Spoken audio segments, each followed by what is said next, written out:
તો આ અંગે વધુ વિગતે વાત કરવા માટે જોડાઈ રહ્યા છે TV9 પોલિટિકલ એડિટર રાજકોટથી કિંજલ મિશ્રા.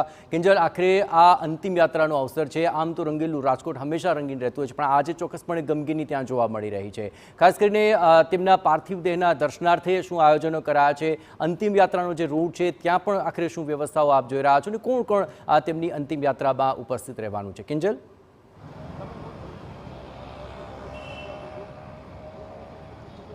જી જયેશ, આપે બિલકુલ સાચું કીધું. આજે જે રંગીલું રાજકોટ છે એ ગમગીન છે, કેમ કે રંગીલા રાજકોટે આજે તેમના પોતાના વિજયભાઈને ગુમાવ્યા છે. આપ જોઈ શકો કે અત્યારે ગ્રીનલેન્ડ ચોકડી પર અમે ઊભા છીએ કે જ્યાંથી જે પાર્થિવ દેહ છે તેમના નિવાસસ્થાને આ જ રૂટ ઉપરથી લઈ જવામાં આવશે. તમામ જગ્યા પર વિજયભાઈ રૂપાણીના જે પોસ્ટર્સ છે તે અલગ અલગ જગ્યા ઉપર લગાવવામાં આવી રહ્યા છે. આપ જુઓ કે જે તમામ જે બિલ્ડિંગો છે તમામ જગ્યા પર જે એક પોસ્ટર્સ છે તે લગાવવામાં આવી રહ્યા છે, કેમ કે આ કોઈ રાજકીય કાર્યક્રમ નથી. આમાં પરિવાર હોય કે જે કહી શકાય કે રાજકોટની જનતા હોય તેમાં એક દુઃખની લાગણી છે. અને એ જ કારણ છે કે કેન્દ્રીય ગૃહપ્રધાન અમિત શાહથી માંડી અને રાજ્યના મુખ્યમંત્રીથી લઈને તમામ જે મંત્રીમંડળ છે તે આજે ઉપસ્થિત રહેવાનું છે. મોહિત આપણી સાથે છે, સતત રાજકોટની તમામ બાબતો પર નજર રાખતા હોય છે. મોહિત, જે છેલ્લા સમાચાર આપને મળ્યા છે તે પ્રમાણે એરપોર્ટ ઉપર કેટલા જે લોકો છે, ખાસ કરીને જે પોલિટિકલ લોકો છે તે ઉપસ્થિત રહેવાના છે, અને ત્યારબાદ જો સ્મશાન વિધિ સુધીની વાત કરવામાં આવે, શું તૈયારીઓ રાજકોટમાં તૈયારી તો ન કહી શકાય, પરંતુ કેવા એક જે કહી શકાય કે દ્રશ્યો છે તે જોવા મળે એવું આપને લાગે છે? જે રીતે ભારતીય જનતા પાર્ટી છે તેમને પોતાના એક અદના નેતા છે તે ગુમાવ્યા છે ને તેને લઈને જ આજે આખું રાજકોટ છે તે શોકમગ્ન છે. જો એરપોર્ટની વાત કરવામાં આવે તો એરપોર્ટ ખાતે જે ભારતીય જનતા પાર્ટીનું જે સૌરાષ્ટ્રનું નેતૃત્વ છે તે ત્યાં જવાનું છે. સૌપ્રથમ 11:30 વાગે તેઓ અમદાવાદથી એરપોર્ટ તેમનો પાર્થિવ દેહ પહોંચશે, ત્યારે સૌપ્રથમ તેઓ તેને પુષ્પાંજલિ આપશે, સ્મરણાંજલિ આપશે ને ત્યારબાદ ગ્રીનલેન્ડ ચોકડી ખાતે અહીં પહોંચવાના છે. અહીંથી સૌપ્રથમ તેઓ જે વિજયભાઈની હૃદયની ખૂબ જ નજીક એવી જે તેમના જે પૂજિત રૂપાણી કે તેમના દીકરોનું જે અકાળે અવસાન થયું હતું તેની સ્મૃતિમાં તેમને જે સંસ્થાની સ્થાપના કરી છે ત્યાં તેમનો પાર્થિવ દેહ છે તે લઈ જવામાં આવશે ને ત્યારબાદ ક્રમશઃ આખો રોડ છે તે તૈયાર કરવામાં આવ્યો છે ને ત્યાંથી તેમના નિવાસસ્થાને લઈ જવામાં આવશે ને નિવાસસ્થાને 1 કલાક સુધી અંતિમ દર્શન કરવા માટે રાખવામાં આવશે ને ત્યારબાદ રામનાથપરા સ્મશાન છે ત્યાં તેમને જે અગ્નિદાહ છે તે આપવામાં આવશે. મહત્વની વાત છે કે જે આખું રાજકોટ છે તેમની સાથે જોડાયેલું હતું, એટલે જે રસ્તામાં અલગ અલગ સ્થળોએ અલગ અલગ સમાજના આગેવાનો છે, અલગ અલગ સંસ્થાઓ છે, તેમના દ્વારા તેમને પુષ્પાંજલિ આપવામાં આવે તે પ્રકારની વ્યવસ્થાઓ કરવામાં આવી છે. કેટલાક ભાજપના કાર્યકર્તા છે એ પણ આપણી સાથે જોડાયા છે, વાત કરવાનો પ્રયત્ન કરીશું. આ તમામ લોકો વિજયભાઈ સાથે ખૂબ લાંબા સમયથી જોડાયેલા છો.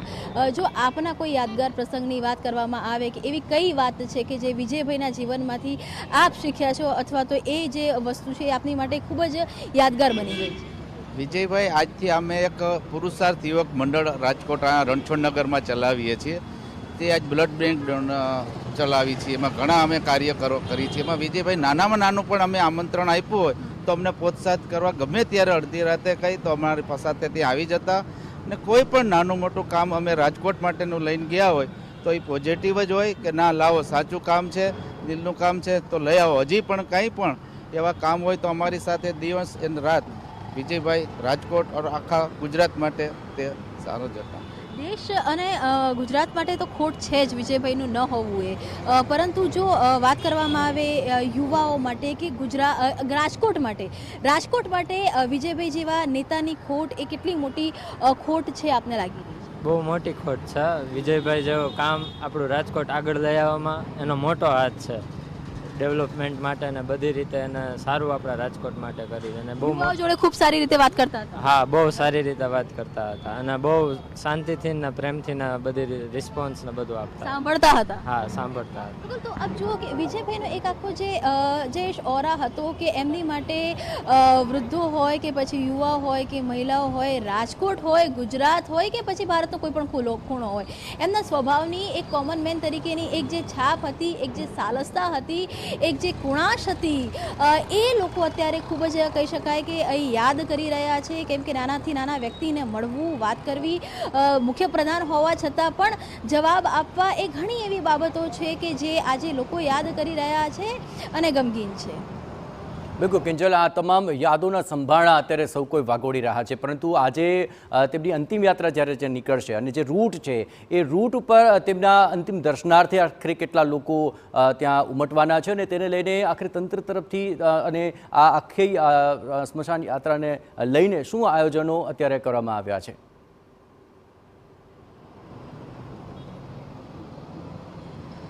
જી બિલકુલ, દેખો 2 વાગ્યાની આસપાસ એરપોર્ટ ઉપર જે કહી શકાય પાર્થિવ દેહ છે તેની સાથે જ વિજયભાઈ રૂપાણીના પત્ની અંજલિબેન રૂપાણી અને તેમના પુત્ર છે ઋષભ રૂપાણી તે આવી જશે અને તેમ સાથે જે પરિવારના સભ્યો છે તે રહેવાના છે, કેમ કે વિજયભાઈ રૂપાણી એ પૂર્વ મુખ્યપ્રધાન પણ હતા અને એની માટે જે કહી શકાય કે રાષ્ટ્રીય સન્માન છે, સ્ટેટ ઓફ ઓનર છે, તેની સાથે તેમની જે અંતિમ યાત્રા છે તે નીકળવાની છે. અલગ અલગ જે રૂટ છે તે બનાવવામાં આવ્યા છે. આ ગ્રીનલેન્ડ સર્કલ છે, ગ્રીનલેન્ડ સર્કલથી તેમનું જે ઘર છે ત્યાં સુધી જે બંને તરફ માનવામાં આવી રહ્યું છે કે અલગ અલગ સંસ્થાના જે લોકો છે, કેમ કે વિજયભાઈ રૂપાણીની વાત કરવામાં આવે તો અલગ અલગ NGO છે, ટ્રસ્ટ છે, તેની સાથે હંમેશા એ સંકળાયેલા રહ્યા હતા, લોકોને સાંભળતા હતા.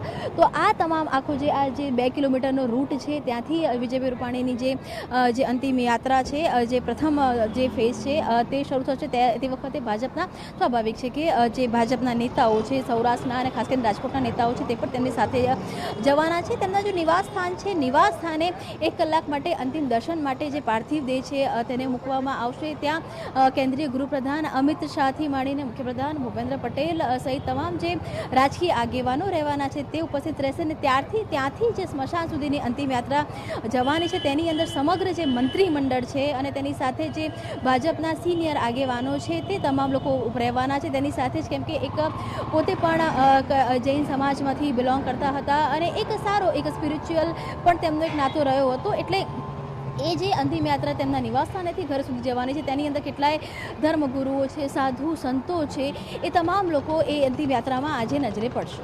બિલકુલ કિંજલ, તમામ ગતિવિધિઓ પર આપ નજર